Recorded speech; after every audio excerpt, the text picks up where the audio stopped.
Alice in Wonderland by Lewis Carroll.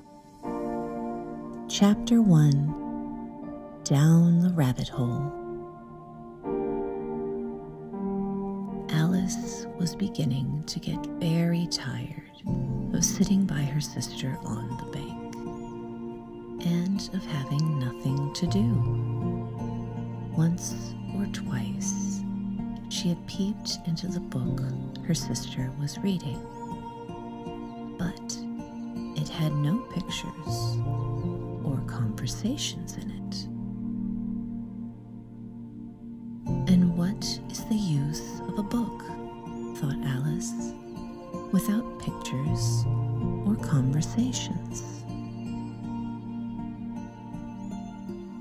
So she was considering, in her own mind, as well as she could, for the hot day made her feel very sleepy and stupid, whether the pleasure of making a daisy chain would be worth the trouble of getting up and picking the daisies, when suddenly a white rabbit with pink eyes ran close by her. There was nothing so very remarkable in that, nor did Alice think it so very much out of the way to hear the rabbit say to itself, oh dear, I shall be too late." When she thought it over afterward, it occurred to her that she ought to have wondered at this, but at the time it all seemed quite natural. But when the rabbit actually took a watch out of its waistcoat pocket and looked at it, and then hurried on, Alice started to her feet. For it flashed across her mind that she had never before seen a rabbit with either a waistcoat pocket or a watch to take out of it, and, burning with curiosity, she ran across the field after it, and was just in time to see it pop down a large rabbit hole under the hedge. In another moment, down went Alice after it, never once considering how in the world she was to get out again. The rabbit hole went straight on like a tunnel for some way, and then dipped suddenly down, so suddenly that Alice had not a moment to think about stopping herself before she found herself falling down what seemed to be a very deep well. Either the well was very deep, or she fell very slowly, for she had plenty of time as she went down to look about her and to wonder what was going to happen next. First, she tried to look down and make out what she was coming to, but it was too dark to see anything. Then she looked at the sides of the well and noticed that they were filled with cupboards and bookshelves. Here and there she saw maps and pictures hung upon pegs. She took down a jar from one of the shelves as she passed. It was labeled orange marmalade, but To her great disappointment, it was empty. She did not like to drop the jar for fear of killing somebody underneath, so managed to put it into one of the cupboards as she fell past it. Well, thought Alice to herself, after such a fall as this, I shall think nothing of tumbling downstairs. How brave they'll all think me at home. Why, I wouldn't say anything about it, even if I fell off the top of the house, which was very likely true. Down, down, down. Would the fall never come to an end? I wonder how many miles I've fallen by this time, she said aloud. I must be getting somewhere near the center of the earth. Let me see. That would be 4,000 miles down, I think. For, you see, Alice had learned several things of this sort in her lessons in the schoolroom, and though this was not a very good opportunity for showing off her knowledge, as there was no one to listen to her, still, it was good practice to say it over. Yes, that's about the right distance. But then I wonder, what latitude or longitude I've got to? Alice had not the slightest idea what latitude was, or longitude either, but she thought they were nice, grand words to say.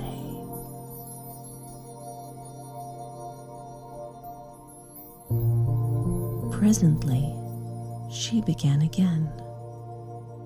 I wonder if I shall fall right through the earth. How funny it'll seem to come out among the people that walk with their heads downwards.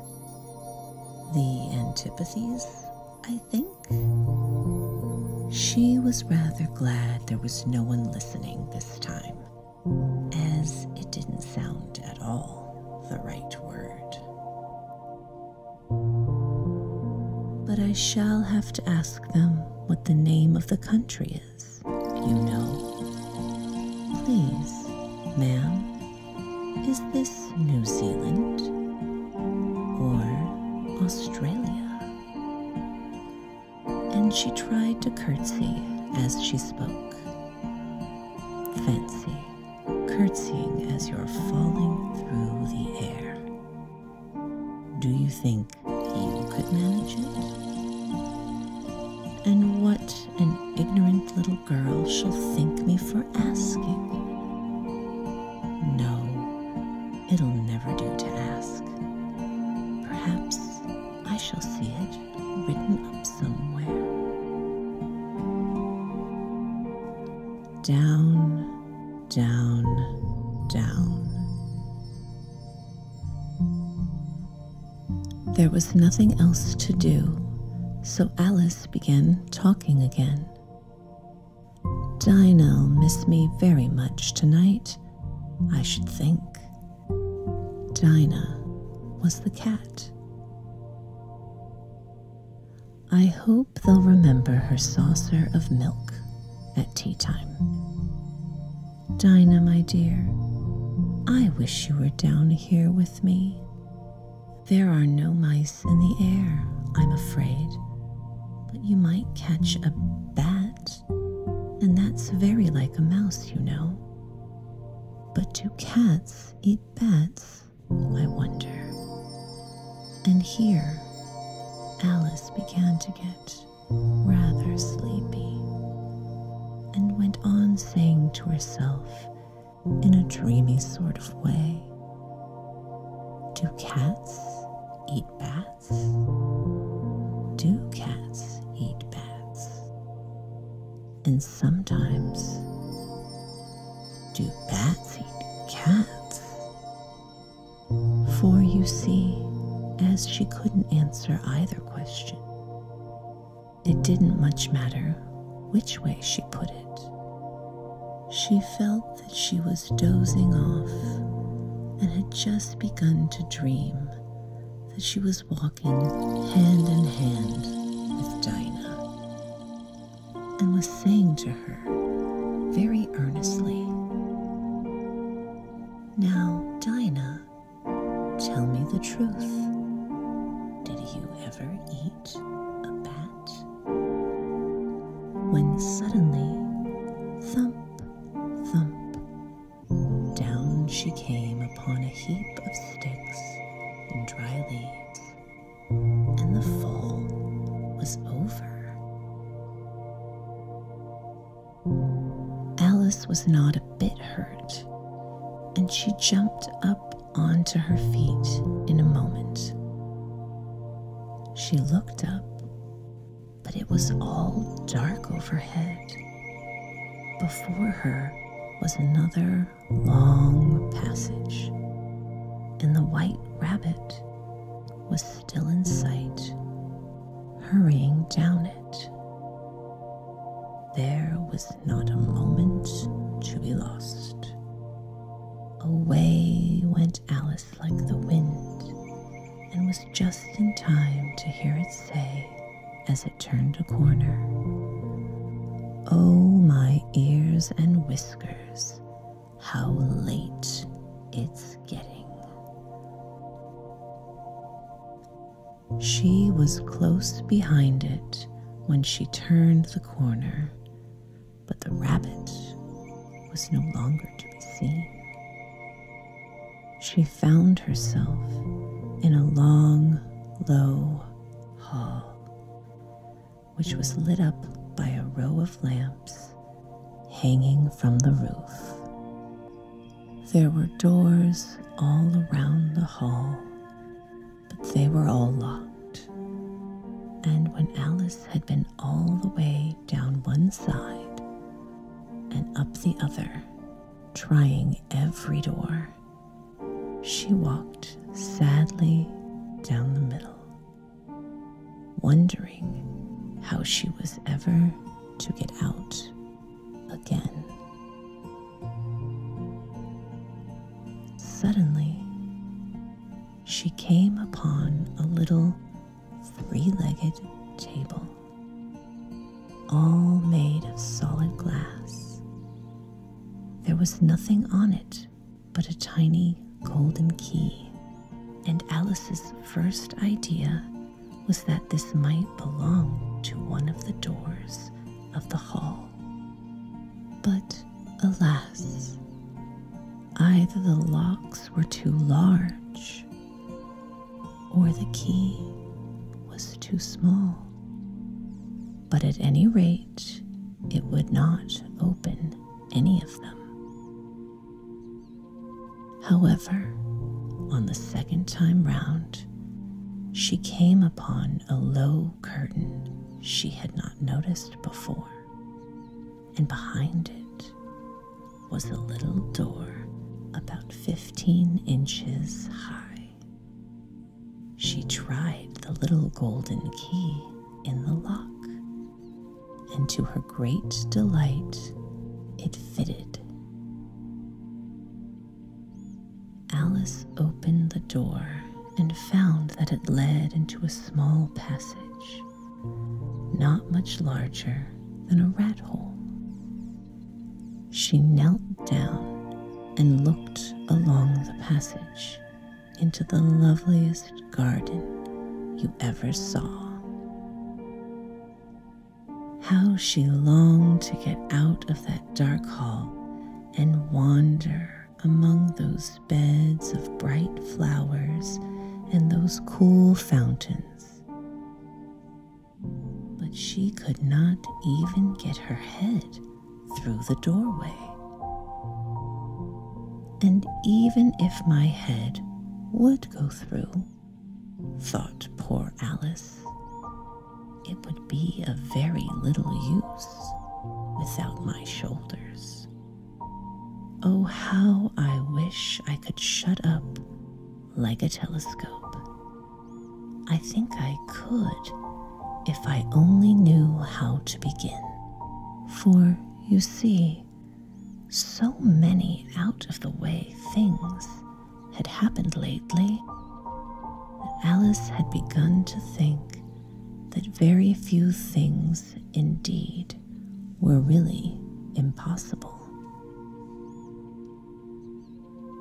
There seemed to be no use in waiting by the little door, so she went back to the table, half hoping she might find another key on it, or, at any rate, a book of rules for shutting up like a telescope. This time, she found a little bottle on it, which certainly was not here before, said Alice, and tied round the neck of the bottle was a paper label with the words, "Drink me," beautifully printed on it in large letters.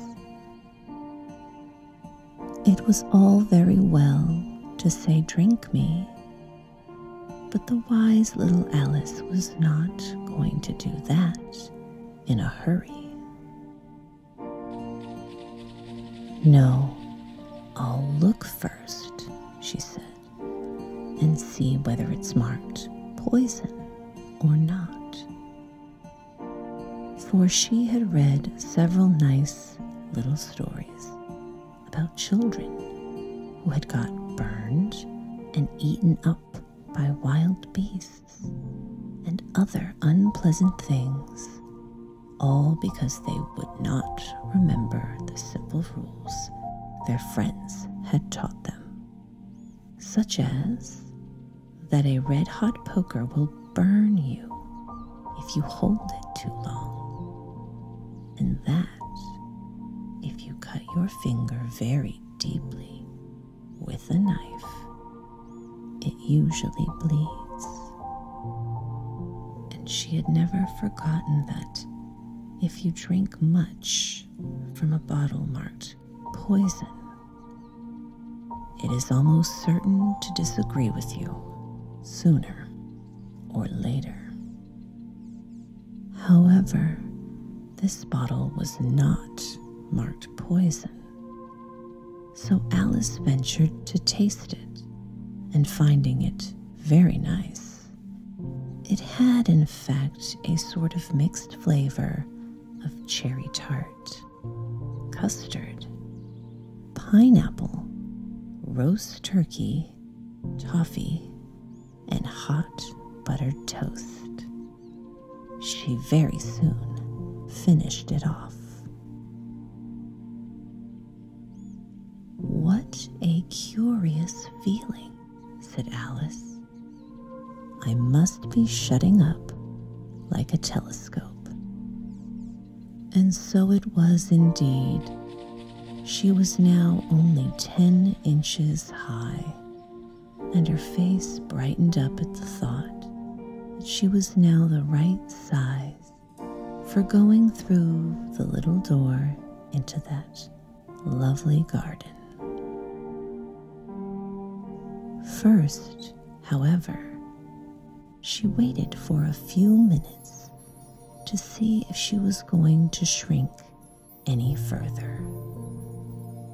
She felt a little nervous about this. "For it might end, you know," said Alice to herself, "in my going out altogether like a candle. I wonder what I should be like then." And she tried to fancy what the flame of of a candle looks like after the candle is blown out, for she could not remember having seen such a thing. After a while, finding that nothing more happened, she decided on going into the garden at once. But alas, for poor Alice. When she got to the door, she found she had forgotten the little golden key, and when she went back to the table for it, she found she could not possibly reach it. She could see it quite plainly through the glass, and she tried her best to climb up one of the legs of the table. But it was too slippery, and when she had tired herself out with trying, the poor little thing sat down and cried. "Come, there's no use in crying like that," said Alice to herself rather sharply. "I advise you to leave off this minute." She generally gave herself very good advice, though she very seldom followed it.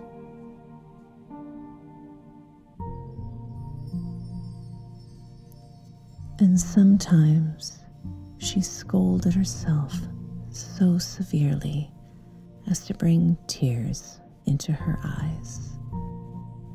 And once she remembered trying to box her own ears for having cheated herself in a game of croquet she was playing against herself.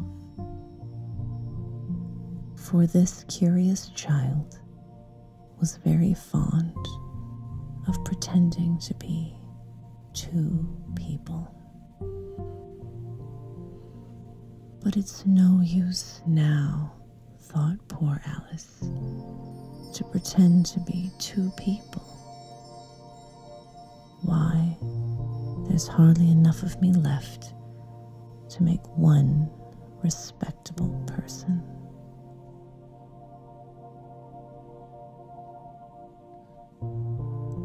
Soon her eye fell on a little glass box that was lying under the table. She opened it and found in it a very small cake, on which the words, "Eat me," were beautifully marked in currants. "Well, I'll eat it," said Alice. "And if it makes me grow larger, I can reach the key. And if it makes me grow smaller, I can creep under the door. So either way, I'll get into the garden, and I don't care which happens." She ate a little bit and said anxiously to herself, "Which way? Which way?" Holding her hand on the top of her head to feel which way it was growing. And she was quite surprised to find that she remained the same size. To be sure, this is generally what happens when one eats cake. But Alice had got so much into the way of expecting nothing but out of the way things to happen that it seemed quite dull and stupid for life to go on in the common way. So she set to work and very soon finished off the cake.